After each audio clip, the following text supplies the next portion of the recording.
The way that I explain this to people is we have our big umbrella term, which is Advance Directives.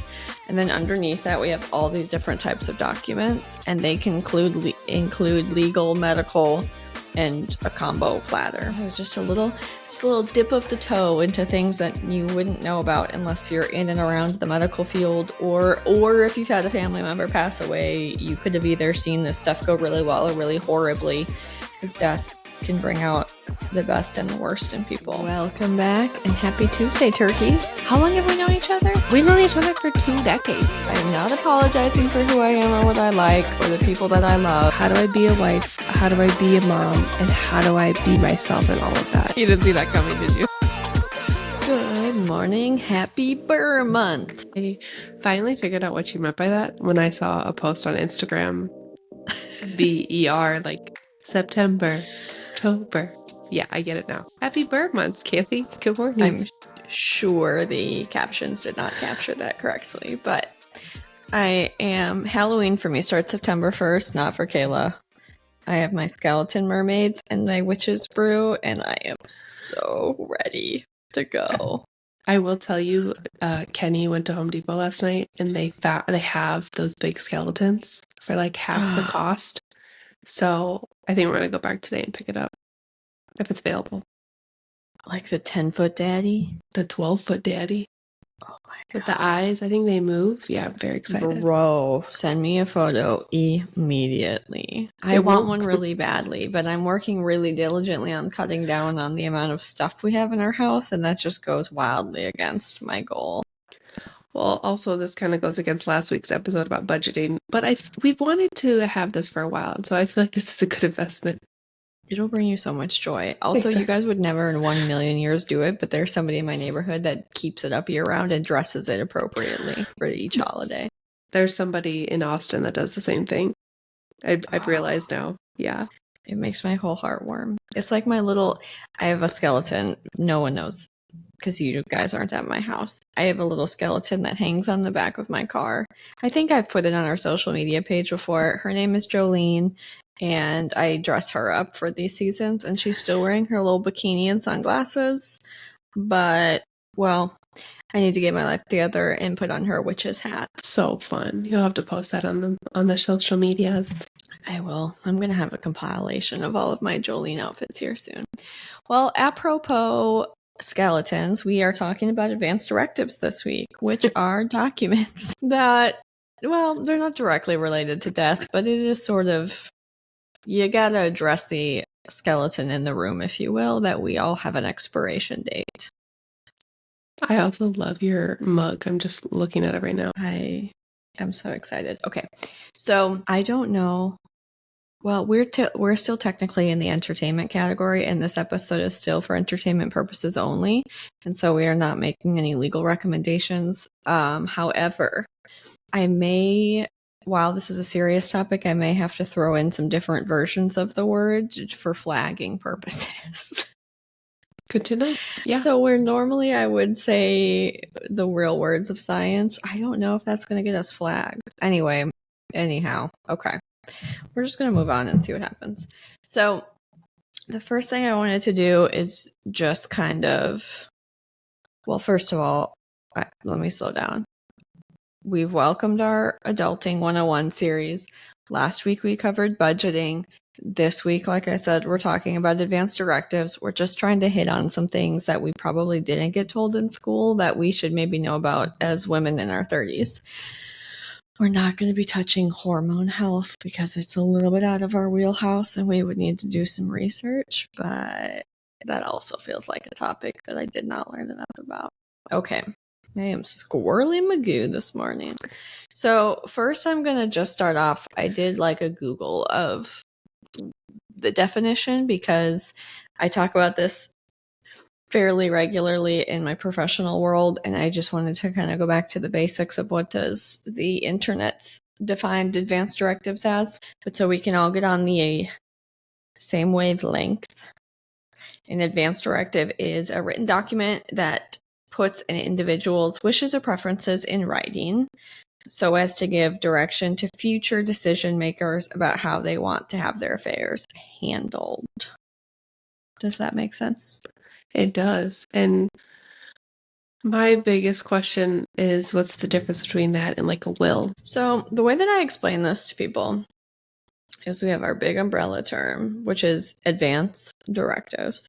And then underneath that, we have all these different types of documents, and they can include legal, medical, and a combo platter. So the exact names of each of these can vary by state because a lot of this is governed by state law. However, the gist will be the same. So you may have to do some specific searching in your own areas, but the general rule of thumb is that you're going to have something called something similar to a durable power of attorney. Excuse me.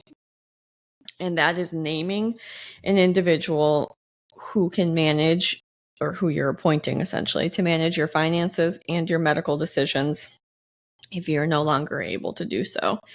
So that could be temporary incapacity, like you get into a car accident and you are not with it for a couple of days or weeks or whatever the case might be. They could then use that to go to the bank, pay your bills, confer with physicians. So, like I said, every state is going to have some version of that form that handles finances and medical all together. They should also each have some type of form that will handle those individually. So you could do just a medical power of attorney or just a financial power of attorney. A living will gets confused a lot because of the word will, but that is pretty much going to be just a guiding document that says, in these certain types of medical situations, these are the types of interventions that I would want. I'm going to dig into all of these here in a minute. But the purpose of a living will is to give guidance to your medical power of attorney so that they feel like they are really acting on your behalf in the way that you would want them to. Because it's great to name somebody, but if you guys haven't had some discussions, they might feel like they're riding blind. And then to answer your question, the other category or the other type of document would be like a last will and testament. So that is where you're going through and listing out specific assets that you want performed, specific assets that you want allocated. And I think you can go in there and talk about the type of funeral arrangements that you would want to have performed. Is that like the document where you see in the movies the family sitting down with the attorney and he's like reading off like, Jesse gets this and Marsha gets that? Is that dumb to correlate? No, I think that's exactly what it is. Okay. And it highlights a good point that is a document that typically needs to be done by an attorney. I have found some versions online that are free. They're very non-specific, but if you're financially constrained, it is something that you could technically do. I think they require a notary and 2 witnesses, I believe. Okay. But there's also a lot of standard forms you can go on different legal websites and you could download. Anyway, we'll just dive into each of the ones. Do you have any specific questions or examples? Because you've half started on this journey, or at least half started on the discussions. We've started on the discussions. My next question, but I didn't want to jump ahead too much on what you have, is out of the 3 things you kind of described, which is the most important thing to do first? And then, and then what things can be done free or what can be done with an attorney, but you just explained that. So those are my 2 biggest questions. I think it's hard to say what's more important. A lot of it feels to me dependent on where you are in life.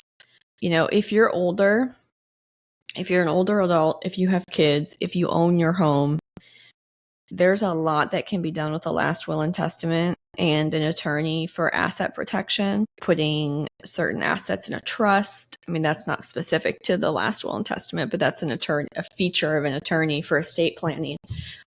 Putting a home in a trust, appointing trustees. That stuff is obviously way outside of my ability to make any sort of recommendation upon. However, when you're older and you have some of those assets and you want them to be preserved for your children, that's definitely something that's important at that stage of life to protect them from potential medical expenses. Because if someone were to require nursing home level care, for a long period of time, they essentially would require you to spend down all of your assets until you got within, I forget what the budgets are now, within a certain amount, essentially, before Medicaid would start kicking in. And for people who don't know, long-term care in a nursing home is probably going to run somewhere between $10,000 to $12,000 a month. That's crazy. I get it, but it's so crazy. I know, 24/7 skilled nursing, and it's not a fun place to be. But if someone was talking about like trying to hire in-home care and things like that, that would all be private pay. But anyhow, just like I said, depends a lot on where you are in life. If you can afford it, it's always a good idea to talk to an attorney when you're talking about assets instead of just using the general forms, because there's just so many state laws and little tricks, and it's stuff that I don't understand, but it can be really helpful. I would say, though, the easiest thing to start with would be a medical power of attorney and a living will, because most hospitals or most large hospital systems in an area have those forms for free. So you just kind of would have to take a little bit of time to go find one. Our local area, I know both of our major facilities have them for free online. The state of Florida only requires 2 witnesses to make a medical power of attorney valid. So it's a very accessible thing to do. If your state requires a notary, if you travel a lot, it's not a bad idea to get it notarized.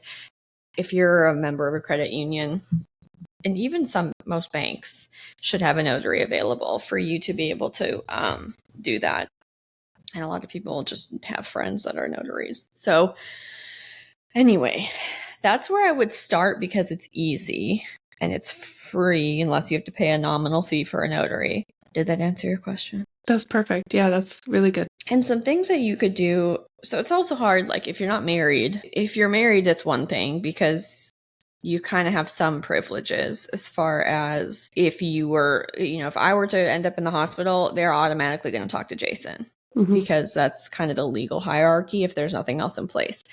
So I don't maybe feel as pressured, except that if Jason and I were both in a wreck, then the next in line to make decisions for us would be both of our parents. And like individually for each of you? Yeah, like my parents for me and then his mom for him. So in my case, where both of my parents are alive, they would have to make a decision jointly, or the hospital would be required to do their due diligence to reach both of them. That's where it can be important because I know for a fact my parents have very different opinions on end-of-life care and what types of interventions they would want. I don't know that anyone could be more opposite the last time we talked about it than my mom and my dad. Wow. So that is where I need to get my life together and get that done and put that in writing, because I just don't want there to be, you just don't want conflict when you're already in the middle of a difficult situation, especially if it's a young person, that's in a hospital setting or something like that. Yeah. Dang. Yeah, that definitely is interesting. Like making sure the person you do appoint to have a power of attorney over no, is that the word? Yeah. Sorry, we use that in my work. So I'm like, was that actually right? Yeah. Anytime anyone's like acting as an executor of something, okay. Yeah, there's 1,000 ways that word is used outside of just this realm too. So you're good. Okay. Yeah.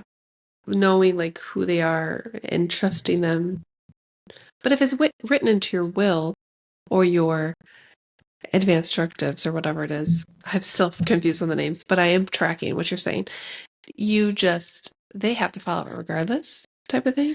I know in the state of Florida, to ignore what is put in a living will is a felony. Now, I think it'd be legally difficult to prove that somebody had knowledge and intentionally hid it, but that does help. So I think there's a lot of stuff to consider.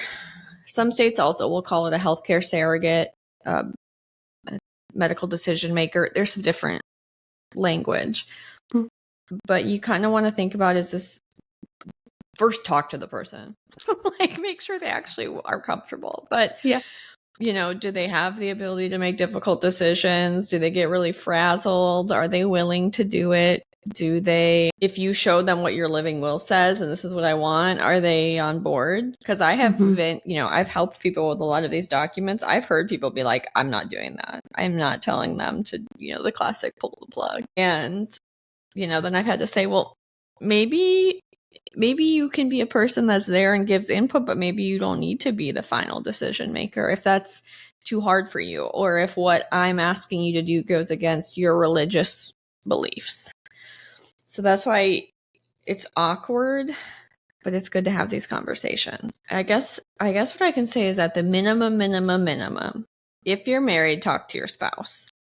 Just what sort of things would you be willing to tolerate and or not tolerate? And when you really parse it down, I always will tell people the choices are going to come down to quality of life versus quantity of life. So what does quality of life mean to you? And at what point does quality outweigh continued quantity? Mm-hmm.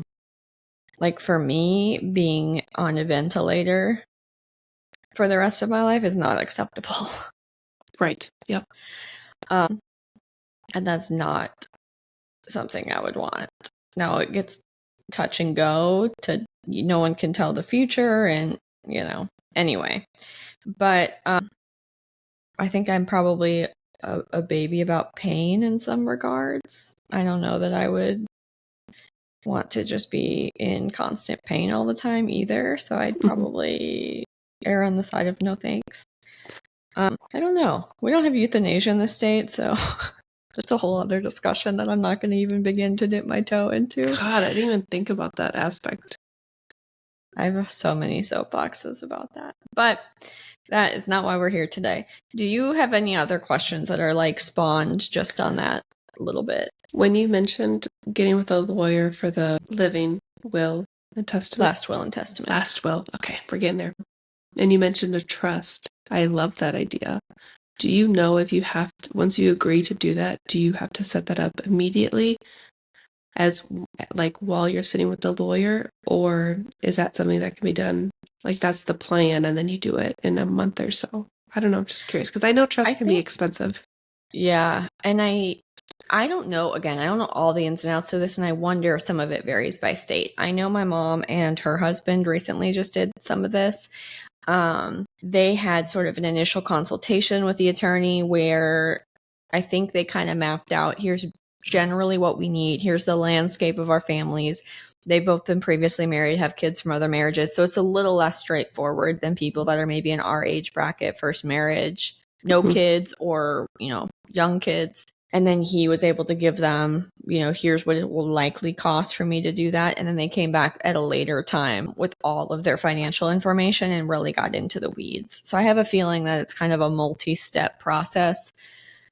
I've heard if you try to trust your house and the mortgage company finds out, they'll send you a due and payable immediately because banks don't typically want, for whatever reason, they don't want it trusted until the asset is paid for.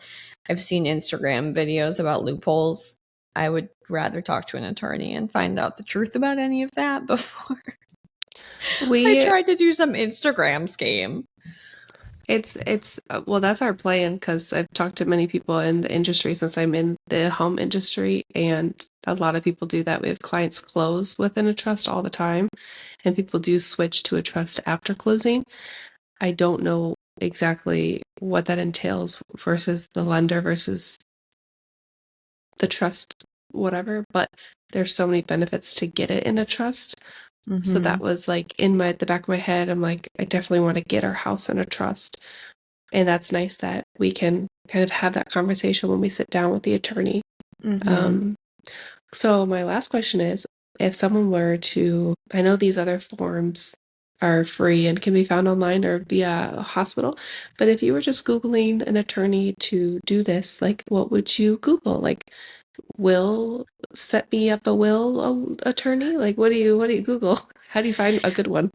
Yeah, I feel like it's so hard to know who's good. I mean, word of mouth is always helpful if you know people, because the people that I know here that I would use, I just have heard their names and that they're great. But you can look for estate planning That's kind of a buzzword. Elder law, which I know we're not elderly, but typically people haven't given a shit about any of this until they were old. Yeah. So like elder affairs or elder law can be good. Those are kind of the two buzzwords that I would look for. That's helpful. Yeah. And it's nice because they can sit down and do everything. They can do durable, so they can do medical, financial, and the last will and testament. The only thing that's hard is I just don't know. I don't know how much they really make it their business to know about some of the medical stuff, especially when you're talking about the living will. Excuse me. So maybe do a little bit of research on your own, see what your form looks like, and have some bigger conversations. Don't feel like you have to do anything when you're in their office, because these are big decisions. And especially when it comes to medical decision making, that stuff can really change as you get older. So, I'm, young. Jason and I haven't been married that long. I don't have any that I know of chronic, terminal, long-term illnesses. You have a young kid. At this point in my life, I might be willing to put up with more aggressive treatment or have more of a pain tolerance than if I'm 85, diagnosed with early stage dementia and I get into a major car wreck. Like, y'all are not doing surgery to deal with an issue. Just leave me alone. Like, that's nonsense. I don't want to be like a plug-in and let's see how she does. Like, that would be long enough for me. But I don't know, if I were 85 and I had grandkids and my granddaughter's wedding was in 2 weeks, might I be like, let's try to pump me full of adrenaline. Just kidding. But yeah. But those are just, it's a lot, and it's hard to just have in a short conversation. But I recognize, especially for our age bracket, talking to an attorney probably sounds out of the question as far as expenses. I will say it's not as expensive as I thought that it would be. My mom, like I said, had a more expensive time, I think, because of the multi levels of people and the multi scenarios of if this and that and this person, and because they don't have shared kids. And I still want to say it was not more than $2,000. So not an unattainable amount. But also when I think of attorneys, I think of them billing like $500 a minute. So it's not that extreme either. That's literally what comes to mind. My two things, my parents, at least in the state of Texas, there is a website. Now, do I remember it off the top of my head? No, but I can try to find out.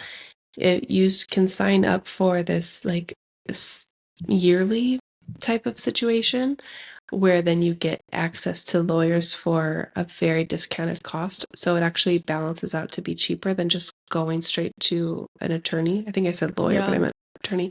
The other thing is you can go back. This is something that you can start having the conversation with your family and then go back and use the budgeting tool that we discussed last week and set aside like $100, $150 a month and get to the point where you can talk to an attorney, because I do feel like it's super important, and this is something that needs to be expedited on the at the top of our priority list, especially just with our state of life and having a kid. I just want to make sure like everyone's okay if anything were to happen.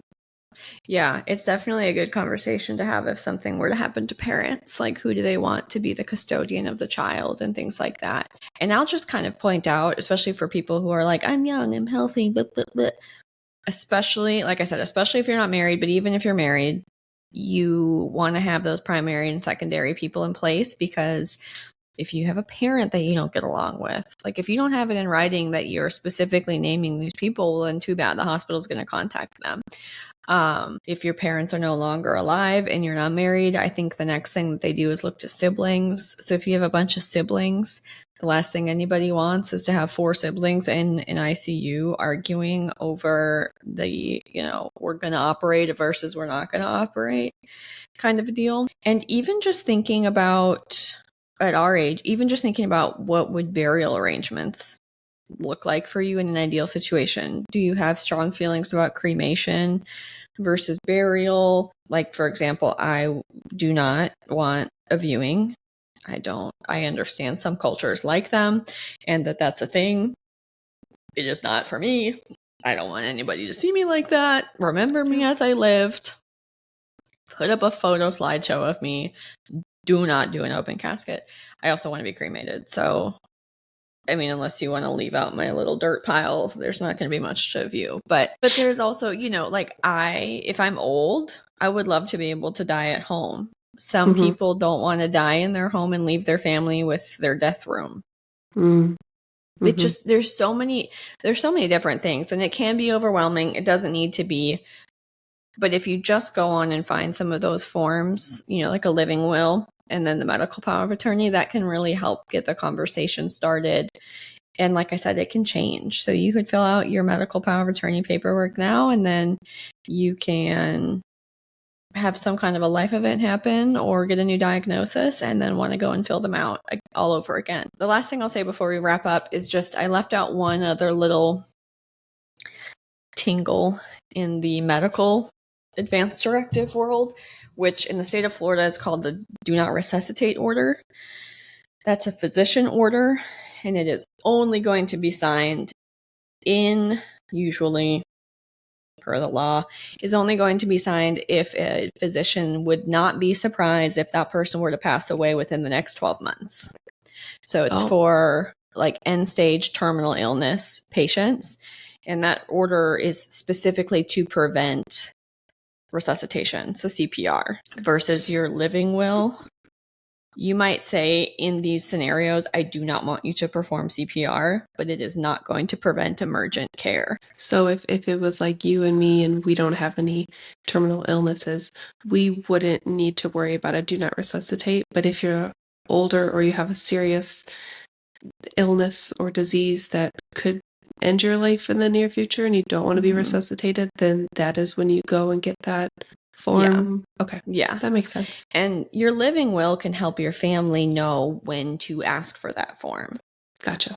If you weren't kind of already cognitively able to make that decision. So if I was not here mentally and I was having a lot of chronic pain issues and, had dementia, didn't recognize people, my living will would reflect that at that point I would want my family to talk to my physician about a DNR order, because if I go into cardiac arrest, leave me alone. I don't want to be resuscitated just to come back to my miserable state of unremembering. Yep. Totally makes sense. Other people might not feel that way because they just want to be present on this earth for as long as humanly possible. Totally fine. Like everyone, and this is all so personal, but that's kind of that one little extra piece. And I always like to tell people, if you fill out a living will and you say, I don't want to be resuscitated in any of these situations, it is never going to prevent you from being given emergency care and taken to the hospital. All of those things are going to happen. And when they're not seeing a change in your condition, that's when they're going to ask for the living will document and start to go digging around for family and all of that stuff. That's good to know. So helpful. Right. I've got my homework cut out for me. I know, it's just a little dip of the toe into things that you wouldn't know about unless you're in and around the medical field, or if you've had a family member pass away, you could have either seen this stuff go really well or really horribly, because death can bring out the best and the worst in people. But if we talk about some of it beforehand, it can cause less trauma and less just heartache and angst over what would this person want. And even if you don't have time to get it in writing, even just making sure that the members of your family know exactly, maybe not exactly, but have those conversations, make it uncomfortable. I mean, maybe don't do it over Thanksgiving dinner, but bring them up. Yeah. And now, it's just the tip. Apropos is my new word of the day. We did an episode with one of my nearest and dearest colleagues who just recently retired. Woo! Kelly Markham. She, go back and listen to it. I think, let me see, I made a note to myself, I thought. Maybe not. I'll link the original episode in the show notes so you guys can go back and watch it. It was before we learned some of our editing tricks, so the quality is not as fun as I wish that it were for the quality of information that she provided. But if you don't want to look at us, just go back and read the information. It is episode 39. Oh, there you go. Because you did put in the notes. Back. Way back in the deep tracks. But give that a listen. Kelly goes over some absolutely awesome information. I'm going to have links to everything in our show notes, but she has a network that kind of discusses some of this information called Numbering Your Days. She herself has her own website. And there's a website called The Conversation Project that's not affiliated with her, but it's one that she recommends. And that can be a really helpful place to go if you just need some help on kind of how to get started having these conversations with families. That's helpful. I love that. I love her so much. That was such a good episode.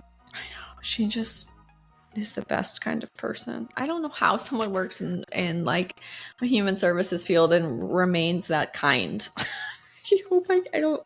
I need to like find it and bottle it in a potion. Anyway, the only other thing I'll say is like we all are at the age that we should have aging parents. So not only is this an important conversation for you to have, but go on the Conversation Project and start, if you're nervous, look up ways to start having these conversations with your parents, because I mean, at some point we're probably going to be faced with some of this stuff. So that's helpful. My plug. Until next week, I love you. Bye. Love you. Bye.